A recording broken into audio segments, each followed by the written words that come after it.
Hello everyone, welcome back to our YouTube channel Shuttu and മമ്മ.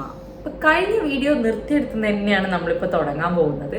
കഴിഞ്ഞ വീഡിയോയുടെ continuous ആയിട്ട് ഒരു സെക്കൻഡ് പാർട്ട് പോലെ ഞാൻ ചെയ്യാമെന്ന് വിചാരിച്ചു. അപ്പോൾ എന്തായാലും നമുക്ക് ഈ ഒരു വീഡിയോയിലേക്ക് അതിനുശേഷം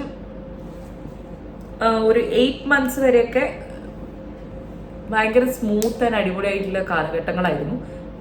ഇപ്പോഴും വലിയ പ്രശ്നമുണ്ടെന്നല്ല, ബട്ട് കമ്പാരിറ്റീവ്ലി ഞാൻ പറയാന്ന് വെച്ചാൽ കാരണം ഇവളെ കൊണ്ട് വലിയ ബുദ്ധിമുട്ടോ കാര്യങ്ങളോ ഒന്നും ഉണ്ടായിരുന്നില്ല. എനിക്ക് എന്താ പറയാ, അധിക കുട്ടികൾക്കും ഈ ഇടക്കിടയ്ക്ക് ജലദോഷം, തുമ്മല്, പനി ഇതൊക്കെ വരുന്ന പോലെ ഇവിടെ ഞാൻ നല്ല പോലെ കെയർ ചെയ്യായിരുന്നു. എന്ന് വെച്ചാൽ ഞാൻ എവിടെയും പോവില്ല എന്നല്ല, ഞാൻ എല്ലായിടത്തും പോകുമായിരുന്നു. പക്ഷെ എന്നാലും ഞാൻ കെയർ ചെയ്യായിരുന്നു. ടച്ച്വുഡ് ഇപ്പോഴും എപ്പോഴും അങ്ങനെ തന്നെ ആയിരിക്കട്ടെ. പക്ഷെ അങ്ങനെ ഓവറായിട്ട് അങ്ങനെ വരുന്ന ഒരു എന്താ പറയുക, ഒരു ഇമ്മ്യൂണിറ്റി എന്ന് പറയാൻ പറ്റില്ല, ഓവറായിട്ട് വരുന്ന ഒരു ശരീരപ്രകൃതി ആയിരുന്നില്ല അവൾക്ക്. കമ്പാരിറ്റീവ്ലി എന്നെയും അതുപോലെ തന്നെ എൻ്റെ ഹസ്ബൻഡിനെയൊക്കെ വെച്ച് നോക്കുമ്പോൾ നമുക്കൊക്കെ ചെറുപ്പത്തിൽ കുറേ അസുഖങ്ങൾ ഉണ്ടായിരുന്ന ആൾക്കാരാണ് നമ്മൾ രണ്ടുപേരും. പക്ഷെ അത് കമ്പയർ ചെയ്ത് നോക്കുമ്പോൾ ഇവക്ക് ഭയങ്കര കുറവായിരുന്നു. അങ്ങനെ പറയത്തക്ക അങ്ങനെ ഭയങ്കരമായിട്ടുള്ള ഹോസ്പിറ്റലൈസ്ഡ് ആവേണ്ട കേസൊന്നും പിന്നെ എനിക്ക് വന്നിട്ടില്ല. ടച്ച് ഇനിയും അങ്ങനെ തന്നെ ആവട്ടെ. അപ്പം അതുകൊണ്ട് വലിയ ബുദ്ധിമുട്ടൊന്നും ഇല്ലാണ്ട് ആ ഒരു ഫേസ് എനിക്ക് പോസ്റ്റ്മോർട്ടം കഴിഞ്ഞിട്ടുള്ള ആ ഒരു 4 മാസം 6 മാസം ഒക്കെ എനിക്ക് കണ്ടിന്യൂസ് ആയിട്ട് പോകാൻ പറ്റി. പിന്നെ ഞാൻ ഹസ്ബൻഡിൻ്റെ വീട്ടിലേക്ക് വന്നു. ഇവിടെ ആണെങ്കിലും കുറേ ആൾക്കാരുണ്ട്. നമ്മളങ്ങനെ ഇൻഡിപെൻഡൻ്റ് ആയിട്ട് ഒറ്റയ്ക്ക് ഞാനും ഭർത്താവും കുട്ടിയും മാത്രം നിൽക്കുന്ന ഒരു വീടൊന്നുമല്ല. ഇവിടെയും അങ്ങനെ തന്നെ. എനിക്ക് ഈട് പ്രത്യേകിച്ച് വെച്ചാൽ ഫുഡിൻ്റെ കാര്യങ്ങളെല്ലാം അമ്മ അല്ലെങ്കിൽ ഏച്ചിയുള്ള സമയത്താണെങ്കിൽ ഏച്ചി ചെയ്യുന്നതുകൊണ്ട് എനിക്ക് കൂടുതലും ഇവളുടെ കാര്യങ്ങൾ നോക്കാനും ശ്രദ്ധിക്കാനും കുറേ ടൈം ഉണ്ടായിരുന്നു. അങ്ങനെ എനിക്ക് നോക്കണ്ടായില്ല അവസ്ഥയൊന്നും വന്നു. അമ്മയാണെങ്കിലും ഏച്ചിയാണെങ്കിലും ആരാണെങ്കിലും ഞാൻ ഇവളെ നോക്കിക്കോട്ടെ, ബാക്കി എന്താ വെച്ചാൽ അവർ ചെയ്തോളാം എന്നുള്ള ഒരു മൈൻഡായിരുന്നു. അതുകൊണ്ട് എനിക്ക് അങ്ങനത്തെ പ്രശ്നങ്ങളോ കാര്യങ്ങളോ ഇതുവരെ നേരിടേണ്ടി വന്നിട്ടില്ല. അതും ടച്ച്വുഡ്. അപ്പോൾ പിന്നെ എനിക്ക് ഒരു ഡിപ്രസീവ് ഫേസ് ഒക്കെ വരാൻ തുടങ്ങിയ എന്താ വെച്ചാൽ വരാൻ തുടങ്ങിയതല്ല, എന്നാലും വലിയ രീതിയിലൊന്നും ഇല്ല എന്ന് തന്നെ പറയാം. ഞാൻ പറഞ്ഞ പോലെ തന്നെ ഇങ്ങനെ ഫാമിലിയും എല്ലാവരും ഉള്ളത് കൊണ്ടാണ് നമുക്ക് ആ ഒരു ഫേസ് അത്രയും ഈസി ആയിട്ട് പോയിട്ടുണ്ടായിരുന്നത്. ഒരു 1 year വരെയൊക്കെ ഭയങ്കര ഒരു നോർമലായിരുന്നു. ഉറക്കൊഴിയുന്നുണ്ട്, ഉറക്കെണീക്കുമ്പോഴുള്ള ഒരു വിഷമങ്ങളുണ്ട്, കാര്യങ്ങളുണ്ട് എന്നല്ലാണ്ട് അങ്ങനെ ഭയങ്കര ഒരു ഡിപ്രഷൻ എന്ന് പറയാൻ മാത്രമൊന്നും ഉണ്ടായിരുന്നില്ല. അപ്പം നിങ്ങൾ വിചാരിക്കും പിന്നെ എന്താന്ന് ഇവിടെ പറഞ്ഞുകൊണ്ടിരിക്കുന്നതെന്ന്. എനിക്ക് ശരിക്കും പറഞ്ഞാൽ കുറച്ചെങ്കിലും ഒരു ഡിപ്രഷൻ ഫേസ് ഒക്കെ പിന്നെ എനിക്ക് തോന്നിയിട്ടില്ല. ഒരു പ്രശ്നം എന്ന് പറയാൻ പറ്റില്ല, കുറച്ചും കൂടെ ഞാൻ സ്ട്രഗിൾ ചെയ്തിട്ട് പോയിട്ടുള്ള ഒരു കാര്യം എന്താ അറിയോ, നമ്മുടെ ഈ ഒരു ന്യൂ ബോൺ ഫേസ് കഴിഞ്ഞാൽ ഒരു 3 months ഒക്കെ കഴിയുമ്പോൾ കുട്ടികൾ സാധാരണ കിടന്നിട്ട് പാൽ കുടിക്കുമല്ലോ. പക്ഷേ ഷുട്ടൂരെന്ന് വെച്ചാൽ കിടന്നിട്ട് പാൽ കുടിക്കുന്ന ഇഷ്ടമേ അല്ലായിരുന്നു. അപ്പം പകൽ സമയമാകുമ്പോൾ നമുക്ക് പ്രശ്നമില്ല, രാത്രിയിൽ ഈ ഉറക്കത്ത് നമ്മൾ എണീച്ചിരുന്നിട്ട് വേണമായിരുന്നു ഇവിടെ ഞാൻ ഫീഡ് ചെയ്യാൻ വേണ്ടിയിട്ട്. അപ്പോൾ അതെനിക്ക് കുറച്ച് ഭയങ്കര ചലഞ്ചിങ് ആൻഡ് സ്ട്രഗിളായിട്ടുള്ളൊരു കാര്യമായിരുന്നു.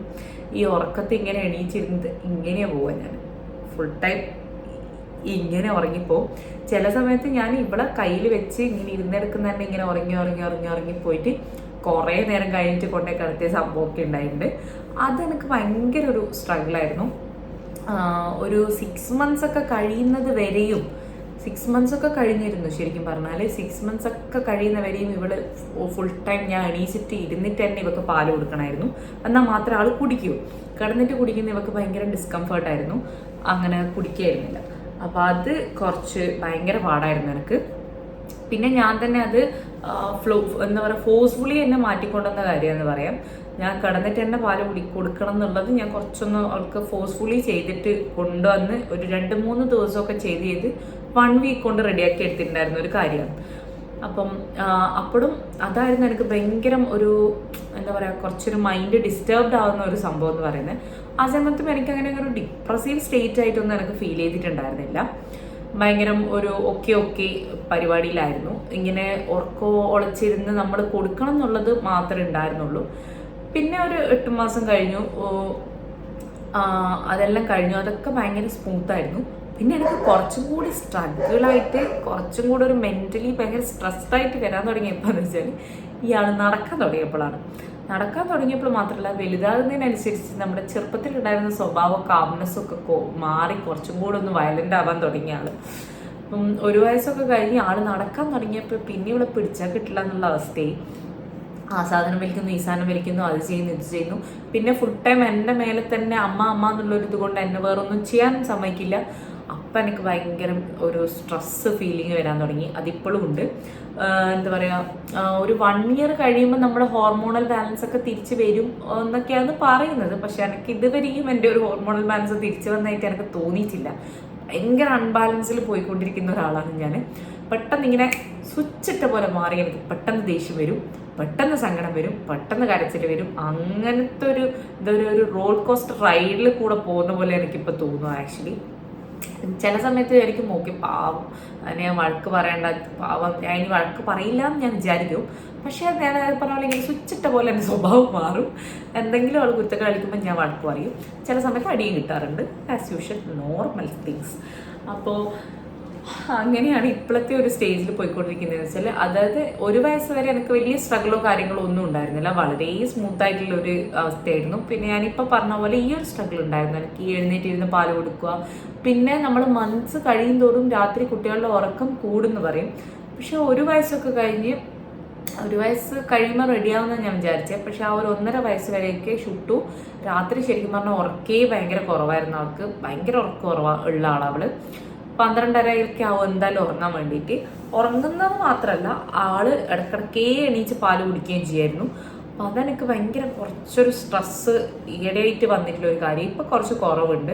ഒരു 1 year to 1.5 year വരെയൊക്കെ ഞാൻ ഭയങ്കരമായിട്ട്, അതാണ് ഈയിടെയായിട്ട് ഞാൻ നേരിടുന്ന വലിയൊരു പ്രശ്നം എന്ന് പറയുന്നത്. ഈയിടെയെന്നല്ല, ഒരു 1-1.5 വയസ്സ് വരെ എപ്പോഴും ഉണ്ടായിരുന്നു ആ ഒരു സ്ട്രഗിള്. ഇപ്പം കുറച്ച് കുറഞ്ഞിട്ടുണ്ട്.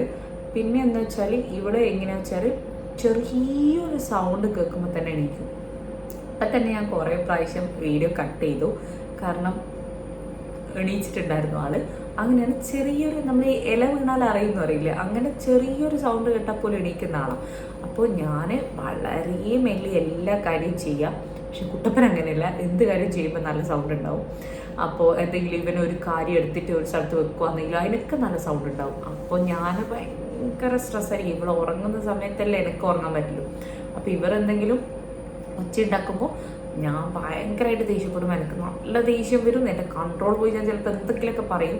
അങ്ങനെയുള്ള ഒരു ഹൈ പവർ എഫക്റ്റ് എനിക്ക് വരാറുണ്ട് ഈ സൗണ്ടൊക്കെ ഉണ്ടാക്കുമ്പോൾ. എന്ന് വെച്ചാൽ അവൾ കാമായിട്ട് ഉറങ്ങുമ്പോൾ മാത്രമേ എനിക്ക് എന്തെങ്കിലും ചെയ്യാൻ പറ്റുള്ളൂ, അല്ലെങ്കിൽ എനിക്ക് എന്തെങ്കിലും ഉറങ്ങാൻ പറ്റുള്ളൂ, അല്ലെങ്കിൽ എനിക്ക് എൻ്റേതായ ജോലി എന്തെങ്കിലും ചെയ്യാൻ പറ്റുള്ളൂ. അപ്പോൾ അത് വിടാണ്ട് നിൽക്കുമ്പോൾ എനിക്ക് ഭയങ്കരമായിട്ട് എനിക്ക് ദേഷ്യം വരുമായിരുന്നു. ഇപ്പോഴും അതെ, ഇപ്പോഴും അതിങ്ങനെ കണ്ടിന്യൂ ചെയ്ത് പോകുന്നുണ്ട്. എനിക്ക് നല്ല, എൻ്റെ ഏറ്റവും കൂടുതൽ എൻ്റെ ടെമ്പറിലുള്ള എൻ്റെ കൺട്രോൾ പൊത്തായിട്ട് പോയിട്ടുണ്ട്. എനിക്ക് പെട്ടെന്ന് ദേഷ്യം വരും. പെട്ടെന്ന് വെച്ചാൽ പെട്ടെന്ന് ദേഷ്യം വരും. ഒരു കാര്യം തന്നെ റിപ്പീറ്റഡ് ആയിട്ട് ആരെങ്കിലും പറയുകയൊക്കെ ആണെങ്കിൽ എനിക്ക് പെട്ടെന്ന് തന്നെ നല്ല ദേഷ്യം വരും. അപ്പോൾ അതൊക്കെയാണ് ഇപ്പോൾ എൻ്റെ ഒരു സ്ട്രഗിൾ സിറ്റുവേഷൻ. നമ്മുടെ മൂഡ് സ്വിങ്സ്, ആ സംഭവമാണ് ഞാൻ ഏറ്റവും കൂടുതൽ സ്ട്രഗിൾ ചെയ്യുന്ന ഒരു സംഭവം എന്ന് പറയുന്നത്. പെട്ടെന്ന് തന്നെ ദേഷ്യം വരിക, സങ്കടം വരിക, ആ മൂഡ് സ്വിങ്സ് എനിക്ക് ഭയങ്കരമായിട്ടുണ്ട്. പിന്നെ നമ്മൾ പീരീഡ്സ് ആകാൻ പോകുന്ന സമയത്താണെങ്കിൽ പിന്നെ പറയേണ്ട, തലയൊക്കെ ഇങ്ങനെ എനിക്ക് പൊട്ടുന്ന ടൈപ്പ് ഓഫ് സംഭവങ്ങളാണ് ഇപ്പം കൂടുതലായിട്ടും വരാറുള്ളത്. അതുപോലെ തന്നെ ഇപ്പം തലവേദന, എനിക്ക് പീരീഡ്സ് ആകാനാകുമ്പം കണ്ടിന്യൂസ് ആയിട്ട് ഒരു 3 days ഓഫ് മൈഗ്രെയിൻ തന്നെ ഭയങ്കരമായിട്ട് ഹിറ്റ് ചെയ്യാറുണ്ട്. ആ സമയത്ത് ഒന്നും ചെയ്യാൻ പറ്റാത്തൊരവസ്ഥയാണ് ഇപ്പം കണ്ടിന്യൂസ് ആയിട്ട് പോകുന്നത്. ബിക്കോസ് ഇവള് 1 minute നിൽക്കില്ല, ഒരു കാര്യം. ഇവള് ഞാൻ ഇല്ലാണ്ട് എന്നെ കാണാണ്ട് നിൽക്കില്ല, അത് വേറൊരു കാര്യം. അപ്പോൾ എനിക്കൊരു 5 minute കിടക്കാൻ പോലും പറ്റില്ല. ആദ്യമൊക്കെ ഷൂട്ടിന് മുന്നേ ആണെങ്കിൽ എനിക്ക് മൈഗ്രെയിൻ വന്നാൽ എങ്ങനെയാണെന്ന് വെച്ചാൽ ഞാനൊന്ന് ജസ്റ്റ് ഉറങ്ങി അല്ലെങ്കിൽ എന്തെങ്കിലും ടാബ്ലറ്റ് ഒക്കെ കഴിച്ച് കഴിയുമ്പോൾ അതങ്ങ് പോവും. പക്ഷെ ഇപ്പം എൻ്റെ ഉറക്കം റെഗുലർ അല്ലാത്തതുകൊണ്ടും ഇടയ്ക്കിടയ്ക്ക് ഇവളെ ഫീഡ് ചെയ്യാൻ വേണ്ടി എണീക്കുന്നതുകൊണ്ടും റെസ്റ്റ് ഇല്ലാത്തതുകൊണ്ടും ഒക്കെ എനിക്ക് ഇപ്പം ഒരു മൈഗ്രെയിൻ വന്നാൽ എന്തായാലും ഒരു 3 days കണ്ടിന്യൂസ് ആയിട്ട് ഞാൻ ഇങ്ങനെ മെഡിക്കേഷൻ എടുക്കേണ്ടി വരുന്നുണ്ട്. അത് which is not good for health എന്ന് എനിക്കറിയാം. പക്ഷെ എനിക്ക് വേറെ വഴിയില്ല, വേറെ ഒന്നും ചെയ്യാൻ പറ്റാത്തൊരവസ്ഥയാണ് ഇപ്പോൾ. അപ്പോൾ ഒട്ടും റെസ്റ്റ് ചെയ്യാൻ പറ്റാത്തൊരു കാര്യം എന്ന് വെച്ചാൽ അതിനാണ്. എനിക്ക് പീരീഡ്സ് ആയാലും എനിക്കൊന്നും വരെയൊക്കെ റെസ്റ്റ് ചെയ്യാൻ പറ്റില്ല. അതൊക്കെയാണ് ഇപ്പം ഞാൻ സ്ട്രഗിൾ ചെയ്യുന്ന ഒരു കാര്യം എന്ന് പറയുന്നത്. പിന്നെ ഞാനിപ്പം ഭയങ്കര ഡിപ്രസീവ് ആയിട്ടിരിക്കുക എന്ന് വെച്ചാൽ അതെനിക്ക് എന്താ, ഇത് തന്നെയാണോ ഡിപ്രഷൻ എന്നുള്ളതും എനിക്ക് സത്യം പറഞ്ഞാൽ അറിയില്ല. കാരണം ഓരോ ആൾക്കാർക്കും ഓരോ ലെവലാണ്, എക്സ്ട്രീം ഒക്കെ ആണല്ലോ സംഭവങ്ങൾ. അപ്പം എനിക്കറിയില്ല ഇത് തന്നെയാണോ പോസ്റ്റ്മോർട്ടം ഡിപ്രഷൻ എന്നുള്ളതും എനിക്കറിയില്ല. എനിക്ക് ഭയങ്കരമായിട്ട് ഹിറ്റ് ചെയ്യുന്ന ഒരു കാര്യം എൻ്റെ മൂഡ് സ്വിങ്സ് ആണ്. എല്ലാത്തിനും എനിക്ക് ദേഷ്യം വരും, എനിക്ക് അതാണ് ഇങ്ങനെ അങ്ങനെ, അതൊക്കെ എനിക്ക് പെട്ടെന്ന് ഹിറ്റ് ചെയ്യുന്ന ഒരു സംഭവമാണ്. ഞാൻ ഈയിടെ ചില സമയത്ത് ഞാൻ വിചാരിച്ചിട്ടുണ്ട് എനിക്ക് ഇത് ഭയങ്കരമായിട്ട് ഹിറ്റ് ചെയ്യുമ്പോൾ ഞാൻ വിചാരിച്ചിട്ടുണ്ട് എൻ്റെ ഗൈനക്കിനെ പോയി ഒന്ന് കണ്ട് ഒരു കൗൺസിലിംഗ് ഒക്കെ എടുത്താലോ എന്ന് ഞാൻ ചില സമയത്ത് ഞാൻ വിചാരിക്കാറുണ്ട്. പിന്നെ ബാക്ക് ടു നോർമലായിട്ട് ഇങ്ങനെ ചിന്തിക്കുമ്പോൾ ഓക്കെ കുഴപ്പമില്ല, ഇതൊക്കെ പാർട്ട് ഓഫ് ദ ഗെയിം ആണ് എന്ന് ഞാനും സ്വയം ഇങ്ങനെ വിചാരിക്കും. അതുകൊണ്ട് ഇപ്പം വലിയ പ്രശ്നമില്ലാണ്ട് ഇങ്ങനെ വിട്ടുവിട്ട് പോകുന്നുണ്ട്. ബിക്കോസ് നമുക്ക് ഫാമിലി എല്ലാവരും കൂടെ തന്നെ ഉണ്ട്. ഞാൻ നോക്കിയില്ലെങ്കിലും പെട്ടെന്ന് ഒരു കുറച്ച് സമയത്തേക്കാളും നോക്കാനുള്ള ആൾക്കാർ ഇപ്പം എനിക്ക് ചുറ്റുമുണ്ട്. അതുകൊണ്ട് ഞാൻ വലിയ കുഴപ്പമില്ലാണ്ട് ഇങ്ങനെ ബാലൻസ് ചെയ്ത് പോവുകയാണ്. ഇതൊക്കെയാണ് എൻ്റെ ഒരു പോസ്റ്റ്മോർട്ടം സംഭവങ്ങൾ ഇപ്പം സ്റ്റില്ല് വരെ നടന്നുകൊണ്ടിരിക്കുന്ന കാര്യങ്ങളെന്ന് പറയുന്നത് ഇത്രയൊക്കെയാണ്.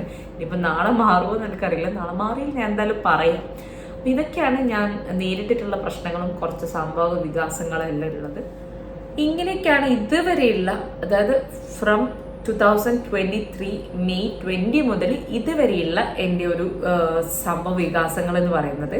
ഇത് മൊത്തത്തിലൊരു പോസ്റ്റ്മോർട്ടം ഡിപ്രഷൻ ഇത്രയൊക്കെ ഉള്ളൂ എന്ന് ചിന്തിക്കുന്ന ആൾക്കാരുണ്ടാവാം, ഇത്രയും ഉണ്ടോ എന്ന് ചിന്തിക്കുന്ന ആൾക്കാരും ഉണ്ടാവും. അത് ഡിപ്പെൻസ് അപ്പോൾ അവർ അനുഭവിച്ചിട്ടുള്ള കാര്യങ്ങളും സംഭവങ്ങളൊക്കെ വെച്ചിട്ടായിരിക്കും. അപ്പം ഇത്രയും കാര്യങ്ങളാണ് എൻ്റെ ഒരു പോസ്റ്റ്മോർട്ടം സംഭവത്തിൽ എനിക്ക് പറയാനുള്ള മെയിനായിട്ടുള്ളതെന്ന് വെച്ചാൽ, കുറച്ച് സ്ട്രഗിളും കാര്യങ്ങളും ഒക്കെ. അതെല്ലാം കഴിയുമ്പോൾ നമ്മൾ പെട്ടെന്ന് ഹാപ്പി ആവുന്ന ആ ഒരു സഡൻ മൊമെന്റ് എന്ന് പറയുന്നത് ഇവരുടെ ആ ഒരു ചിരിയും കളിയും ആ ഒരു കുഞ്ഞു ഫേസൊക്കെ കാണുമ്പോൾ നമ്മൾ പെട്ടെന്ന് എല്ലാം മറന്ന് എല്ലാം ഒരു എന്താ പറയുക, ഒരു ക്ലീൻ പേപ്പർ പോലെ നമ്മളെല്ലാം മായ്ച്ച് കളയുന്ന ഒരു സംഭവം തന്നെയാണ്. അപ്പോൾ ഇത്രയൊക്കെയാണ് എൻ്റെ ഒരു കാര്യങ്ങൾ എന്ന് പറയുന്നത്. എത്ര ആൾക്കാർക്ക് കൺവേ ചെയ്യാൻ പറ്റിയെന്ന് എനിക്കറിയില്ല. അതാണ് ഞാൻ പറഞ്ഞത്, എനിക്കിത് പ്രോപ്പറായിട്ട് എങ്ങനെയാണ് നിങ്ങളിലേക്ക് എത്തിക്കേണ്ടതെന്നുള്ളതിനെ പറ്റി എനിക്ക് വലിയ ഐഡിയ ഒന്നും ഉണ്ടായിരുന്നില്ല. പിന്നെ എന്തായാലും ഞാൻ എൻ്റെ അനുഭവങ്ങൾ ഷെയർ ചെയ്തേ ഉള്ളൂ.